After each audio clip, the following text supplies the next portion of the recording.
Hola, ¿qué tal a todos nuestros amigos que nos siguen a través de la señal en el Tribunal Radio? Este es su programa en primera persona, un espacio donde queremos escucharte.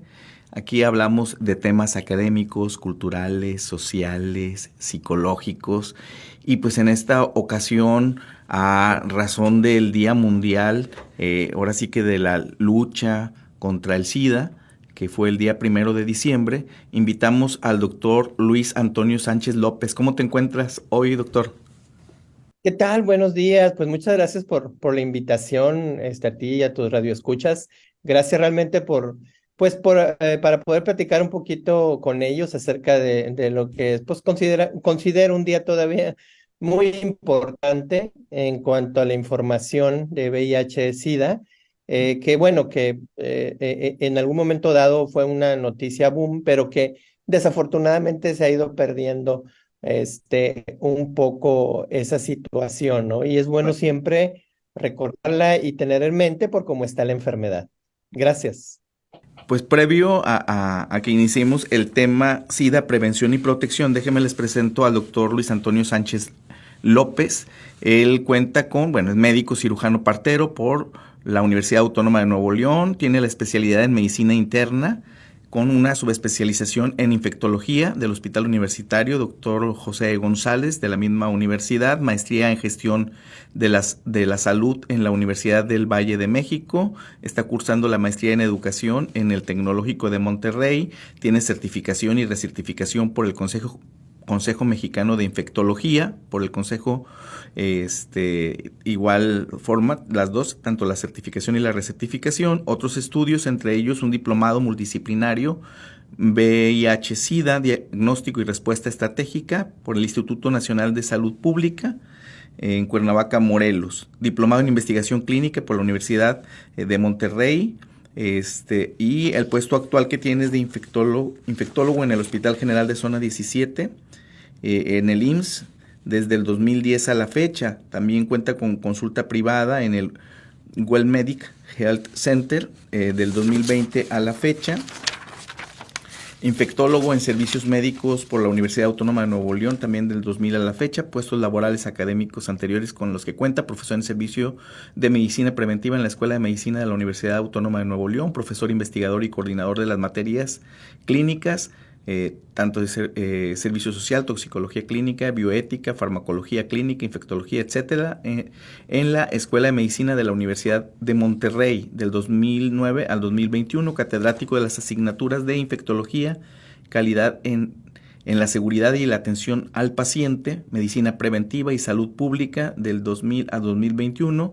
Entre sus puestos laborales, bueno, ha sido secretario técnico del Consejo Estatal de la Prevención del VIH-Sida y las enfermedades de transmisión sexual de Nuevo León, COESIDA, del 2013 al 2018, infectólogo en la consulta de medicina preventiva del Hospital Universitario, infectólogo en la Clínica de Atención Integral para Pacientes con VIH-Sida del Hospital Metropolitano, infectólogo clínico de la Universidad de Alta Especialidad, UMAE 25 del IMSS, de Nuevo León, del 2006 al 2010, infectólogo en la Clínica de Sección 50 de Maestros del 2004 al 2009, infectólogo del Hospital Regional del ISSSTE, Nuevo León, 2015 a 2020, infectólogo en la Clínica Estelión 2014 al 2016, profesor, capacitador, ha presentado también, ha tenido asistencia a congresos y simposios, asistencia a seminarios y cursos de especialización, trabajos presentados en congresos, resúmenes publicados en revistas, trabajos publicados en memoria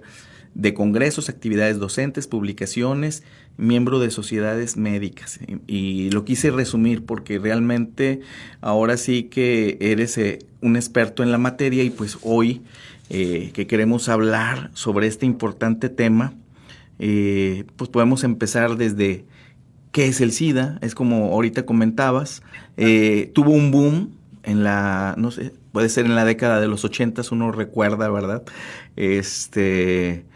Donde los primeros infectados, yo no sé, de alguna forma eran hasta acosados por la prensa o una difusión ahí, media extraña, ¿no? De mucha cuestión así como de miedos y cosas así, ¿no? Obviamente que ahora es otra generación con la que contamos y pues yo no sé cómo lo viste el día de ayer, si acaso pues, hubo pocas información en prensa. Yo si acaso vi a la Secretaría de Salud en el sur del estado de Nuevo León. Ellos hicieron una marcha con camisetas rojas y promoviendo esto de la prevención y la protección del VIH-Sida. ¿Cómo lo ves, Luis Antonio? Sí, fíjate que desafortunadamente es una de las enfermedades, como dijimos hace rato, como que se les ha perdido un poco la importancia o la pista del público en general. Hubo un boom, sí, bien los dices ahí por los 80s cuando se descubrió que no había tratamiento y después los accesos difíciles que tenían las personas que viven con VIH en cuanto al tratamiento, cuando no había ni siquiera que darles y luego empezaron a salir y bueno, eso hacía que se publicitara mucho la enfermedad, sobre todo a nivel de prevención y estrategia en todos los grupos de la sociedad. Sin embargo, de un tiempo para acá, desafortunadamente se ve a la enfermedad como parte de nosotros, de la sociedad, cuando realmente ninguna enfermedad debería de verse de esa manera. Entonces, conforme los días, digamos, de información anuales van pasando, yo también percibo que desafortunadamente, pues en todos los países hay una baja significativa hacia la información de la enfermedad. Y eso está haciendo, pues, que desafortunadamente la enfermedad siga creciendo. Aunque sí hemos visto que ha habido una desaceleración a partir de ahí más o menos del 2013, 2014, de casos nuevos de personas con VIH y SIDA, pues es cierto que la incidencia, o sea, los casos nuevos que se presentan prácticamente no se han podido disminuir o abatir a lo que nosotros quisiéramos, ¿no? A la velocidad que nosotros quisiéramos. Se sigue presentando una cantidad de nuevos casos, pues que realmente son para pensarse. Si hacemos una división, digamos así, natural de los casos reportados por ONU-SIDA a nivel mundial, sabemos que por minuto por lo menos se están infectando por minuto entre 6 a 9 pacientes o 6 a 9 personas con VIH únicamente. Y esto viene aconteciendo de los últimos 10 años hacia la fecha. Eso quiere decir que pues de alguna manera hemos soltado la prevención como un arma estratégica para combatir a esta enfermedad, ¿no? Y bueno, hoy se presentan casi 38 millones de personas ya con diagnóstico de VIH. La gran mayoría pues está concentrada, la mayor parte de los pacientes en el subsahara del África. Ahí es donde existe mayor número de personas. Pero bueno, obviamente es una enfermedad a nivel mundial. Y con lo que tú mencionabas ahorita, pues básicamente la infección por VIH, por ponerlo muy simple, es una enfermedad producida por un virus que se llama así y que básicamente lo que hace es que disminuye las defensas del cuerpo, sobre todo unas células que se llaman linfocitos, que nos ayudan mucho a mantener, digamos así, la salud contra ciertas bacterias, parásitos, hongos que están en el medio ambiente.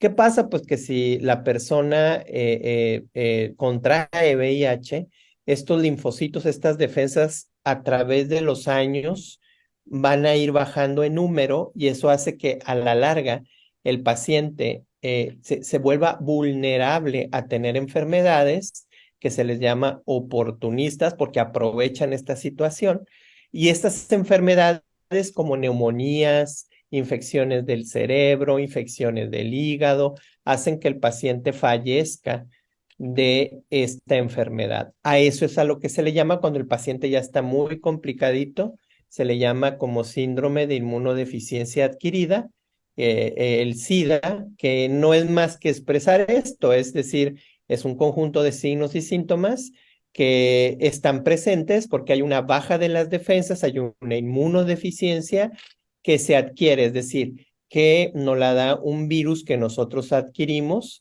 y que a la larga desencadenan estas complicaciones, ¿no? Entonces la parte del SIDA, digamos que es la parte más grave de la enfermedad, porque hay personas que son VIH positivas únicamente, y esas personas que son VIH positivas pueden estar sin síntomas y pueden verse y sentirse completamente bien. Y son los que al final del día, pues están, digamos así, transmitiendo en las poblaciones la enfermedad.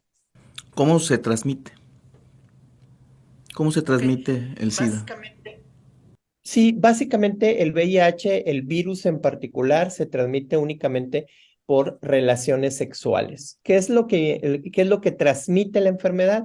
Pues básicamente el semen que lleva en sí mismo el virus es una parte muy importante para la transmisión.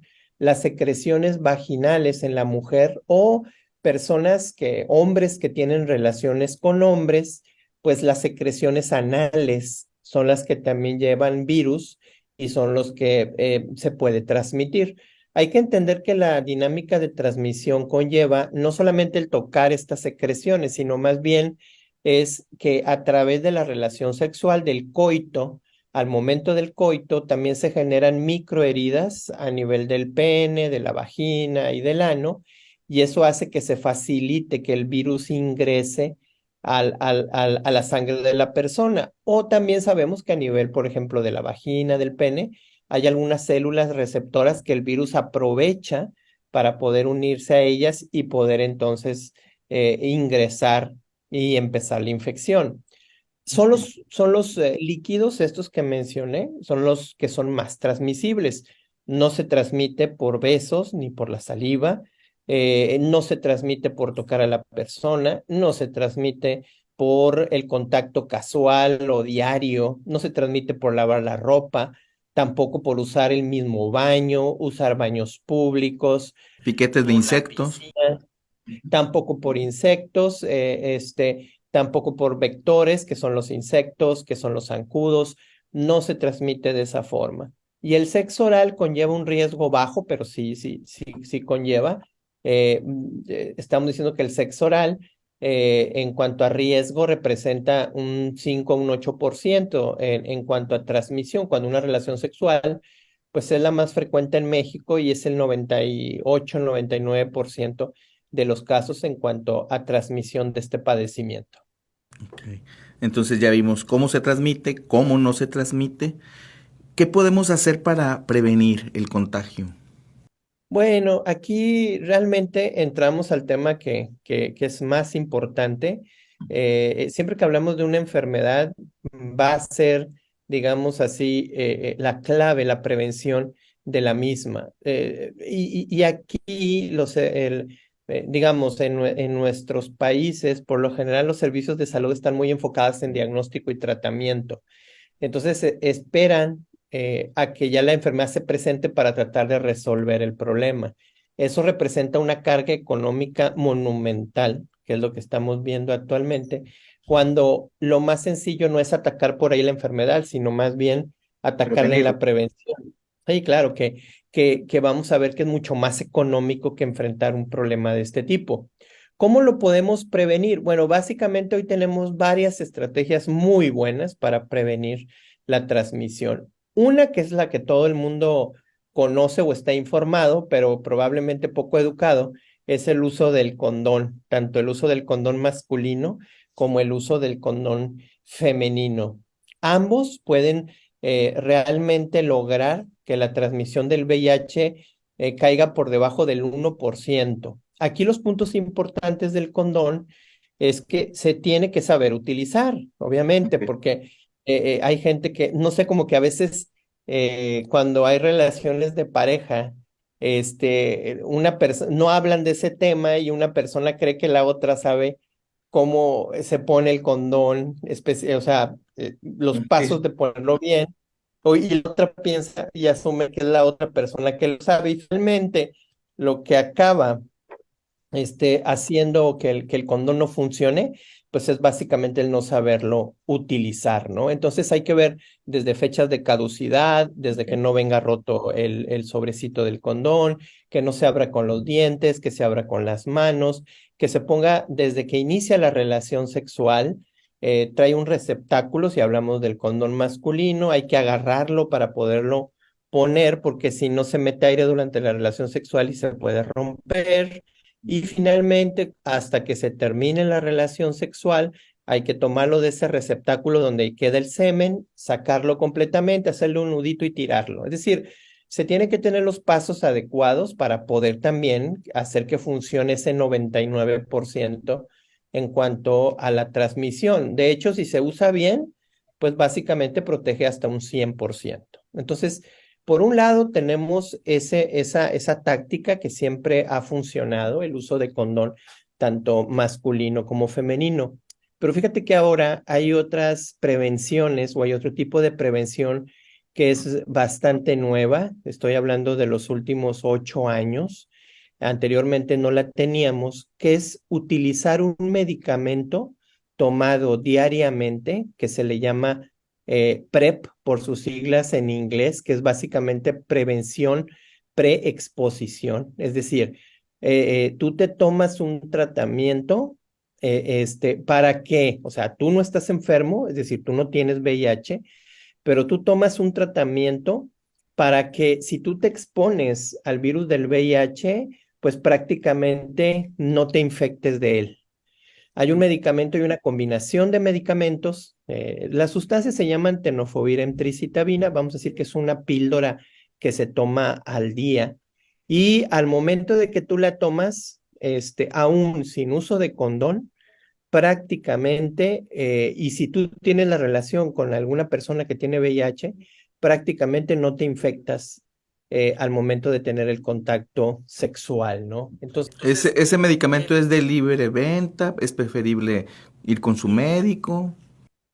fíjate que ese medicamento, en Estados Unidos se empezó a utilizar hace 5 años, lo tienen incluso en las salas de urgencias cuando se requieren.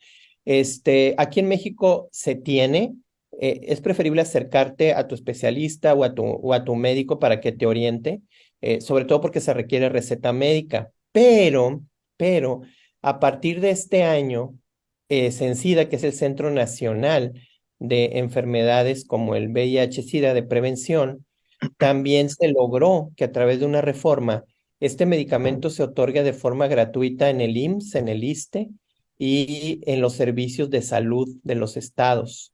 Por lo tanto, hoy hay un buen grupo de pacientes, de personas que están acudiendo a esos lugares, básicamente, a recibir este tratamiento PrEP o de prevención y ya digamos que el gobierno, a través de CENSIDA, de este Centro Nacional de Prevención, se los está otorgando de forma gratuita.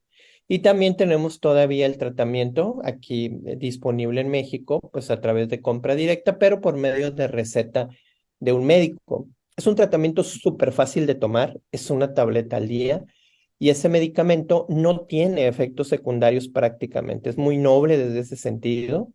Entonces tú lo puedes tomar el tiempo que tú consideres necesario. Ahora, claro, hay grupos a los que se recomienda más este tipo de prevención. Por ejemplo, si yo tengo una pareja que es VIH positiva y yo soy VIH negativo, probablemente sea mejor candidato a tomar ese tratamiento, ¿verdad?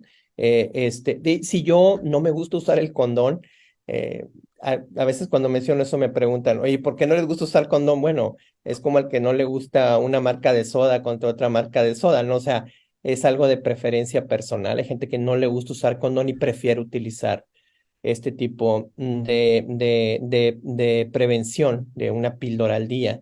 Hay personas que, bueno, tienen muchas relaciones sexuales y eso no es lo importante, sino más bien que las tienen con parejas que no son estables o que son casuales. Bueno, ese grupo, pues obviamente lo toma. Pero también hay personas que en su vida diaria, digamos así, no tienen estas características, pero que les gustaría tomarlo para sentirse un poco mejor protegidos por si llegara a haber una rotura del condón o si hay un momento en el cual no traen condón y quisieran tener la relación sexual. Entonces, que sepan que aparte del condón y masculino y femenino, podemos tener también esta alternativa de tomar una tableta al día que previene prácticamente igual que utilizar un condón.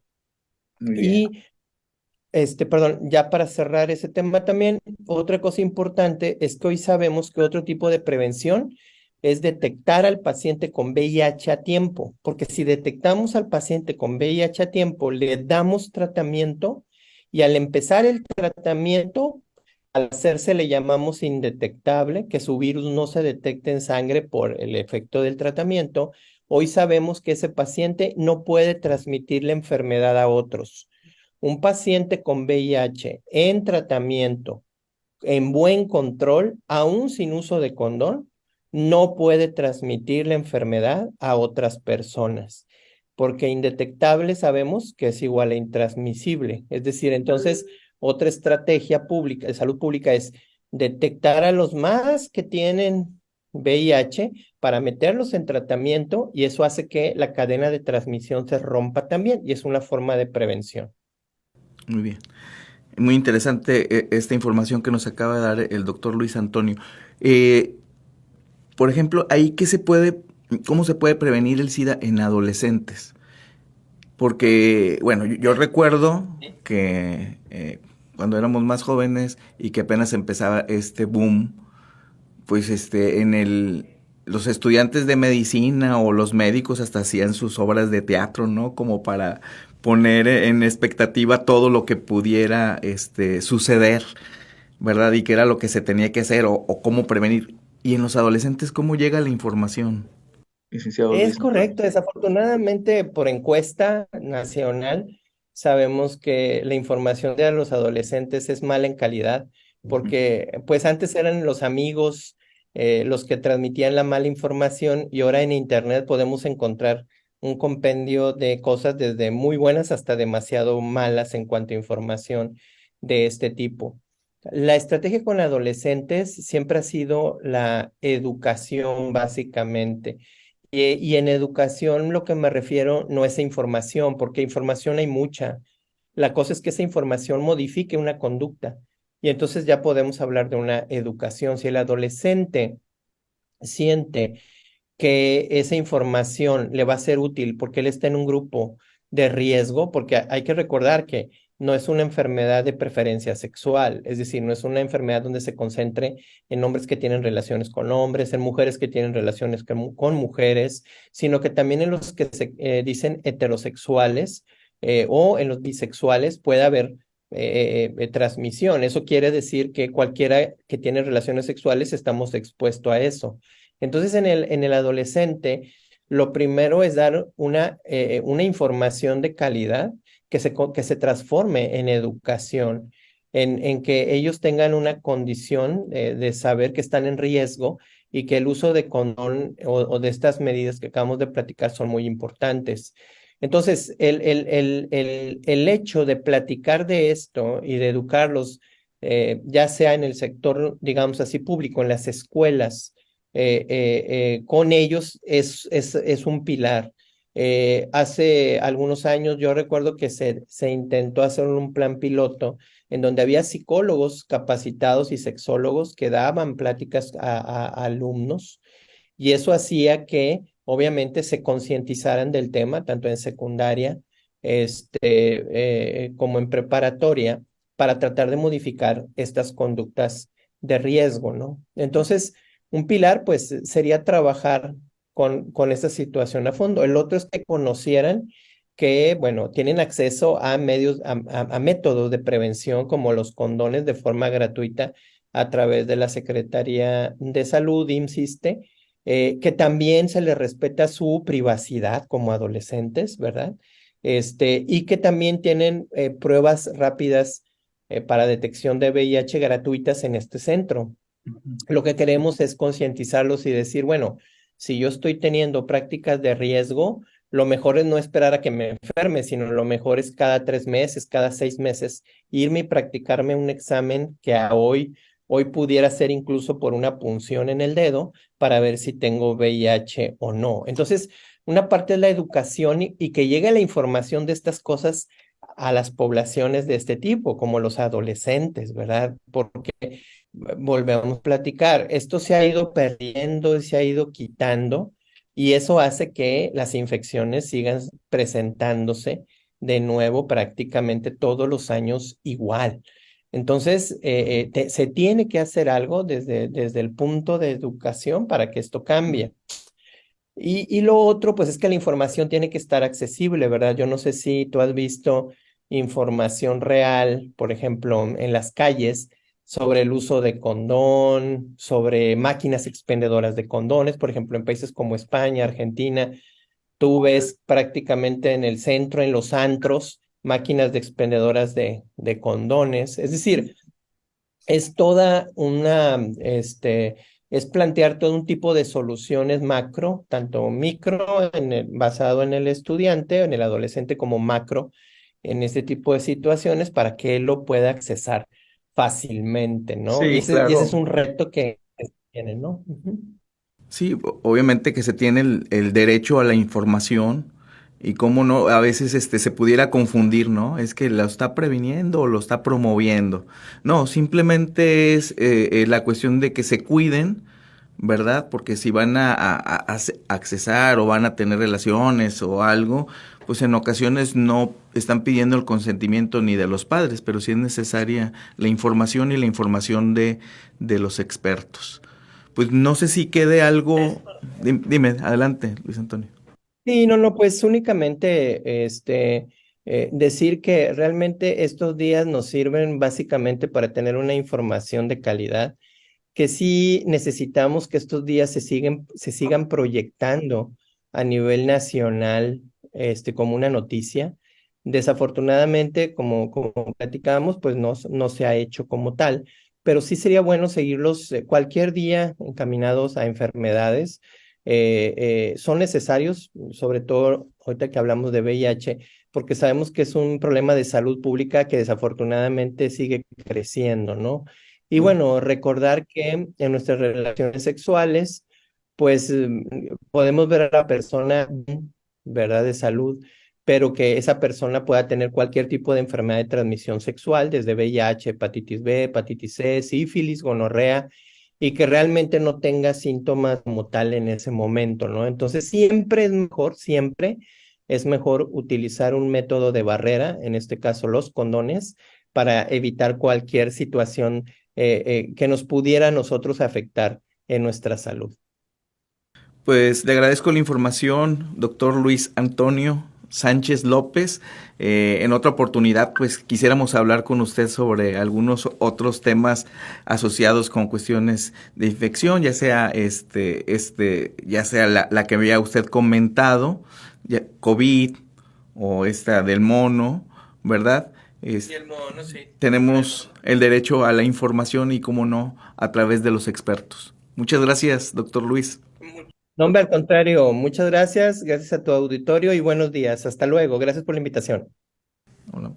Bueno, amigos, los esperamos la próxima semana en punto de las 11 de la mañana en su programa En Primera Persona a través de En el Tribunal Radio.